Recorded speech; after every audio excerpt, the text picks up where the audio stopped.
আসসালামু আলাইকুম। আজকে আমি আপনাদের সাথে শেয়ার করব বাজার থেকে কিভাবে ভুঁড়ি কিনে এনে ওটা পরিষ্কার করতে হয়, রান্না করতে হয়, প্লাস প্রিজার্ভ করবে আপনি ওটা খাবেন।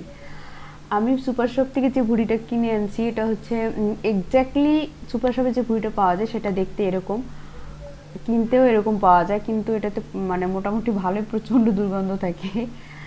যাই হোক, এটা কিনে আনার পর এটা পানি দিয়ে ভালোভাবে ধুয়ে তারপর হচ্ছে একটা বড় কড়াইতে হলুদ আর লবণ দিয়ে পানিটা ফুটিয়ে ওই ভুঁড়িটা সেদ্ধ করতে হবে। আর পানিটা এ পরিমাণে নিতে হবে যেন ভুঁড়িটা ডুবে যায়। আর এটা একদম হাই হিটে আমি মিনিমাম 40 মিনিট এটাকে জাল দিব। আর লবণ আর হলুদ দেওয়ার একটা রিজন হচ্ছে যে এর যে ভুঁড়ির যে একটা গন্ধ আছে সেই গন্ধটা অনেকটা চলে যায়, লবণটা জীবাণুমুক্ত হয়ে যায়।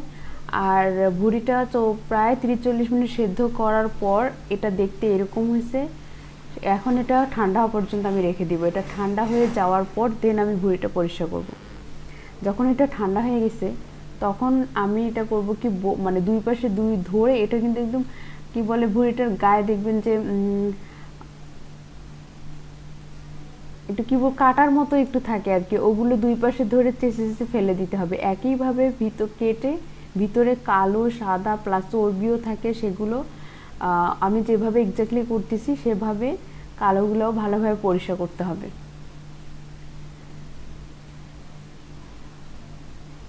ভুঁড়িটা পরিষ্কার করার যতটা না সময় সাপেক্ষ এবং কষ্টকর, আসলে এটা খেতে ততটাই মজা। যেটাতে সময় বেশি দেওয়া যায়, সময় শ্রম যেটাতে বেশি লাগে সেটা মনে হয় আসলে বেশি টেস্ট হয়। একটা ভিতরে কাটার পরে দেখতে পাচ্ছেন যে এটা ভিতরে কালো কালো যেগুলো আছে সেগুলো সব চেঁচে ফেলে দিতে হবে।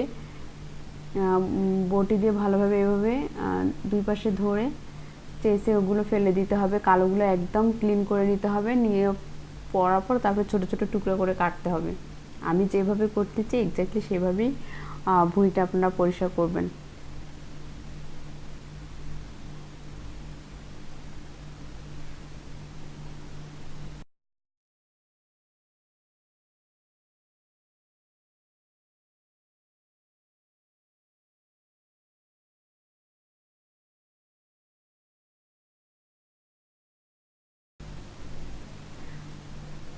আমি ভিতরটা এবং বাহিরটা একদম ক্লিন করে ফেলছি বটি দিয়ে চেঁচে। এখন জাস্ট ছোটো ছোটো টুকরা করে যেভাবে এক্স্যাক্টলি ভুঁড়ি কাটে সেভাবে ছোটো ছোটো টুকরা করে কেটে নিচ্ছি।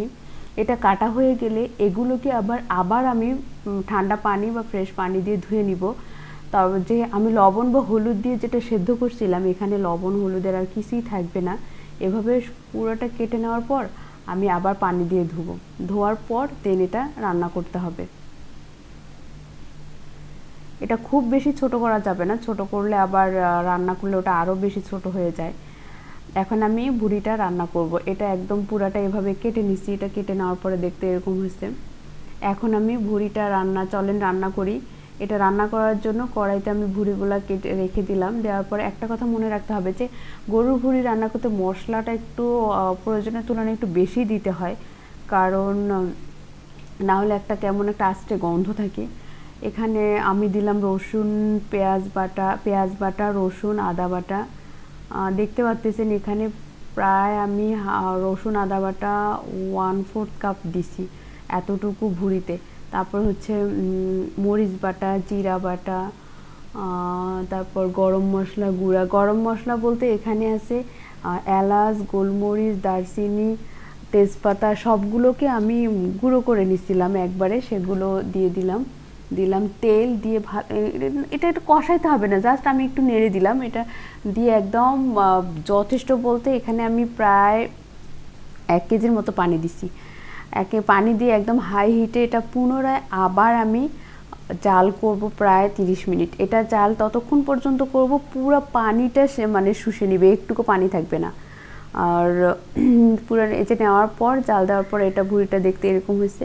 এখন এটা আপনি একদম মাস রেখে ফ্রিজে রেখে খেতে পারেন। যখনই খাবেন তখন একটু সব মশলা দিয়ে রান্না করা তো, যা যখন খাবেন তখন একটু কড়াইতে একটু তেল বা পেঁয়াজ দিয়ে জাস্ট একটু ভুনা, রুটি, গরম ভাত বা খিচুড়ি, যা ইচ্ছা সব কিছু দিয়ে খাওয়া যায়। এগুলো দিয়ে খেতে পারেন, কারণ ভুঁড়িটা তো রান্না করা, অনেক সময় ধরে রান্না করা, সব মশলাপাতি দেওয়া, জাস্ট একটু শুধু যখনই খাবেন ফ্রিজ থেকে বের করে পেঁয়াজ দিয়ে একটু ভেজে রুটির সাথে, এটা রুটির সাথে বা গরম ভাতের সাথে দুটোর সাথেই অনেক বেশি টেস্টি। এটা এভাবে খেতে পারেন, আর এটা প্রায় 2-3 মাস এমনিতেই রাখা যায়।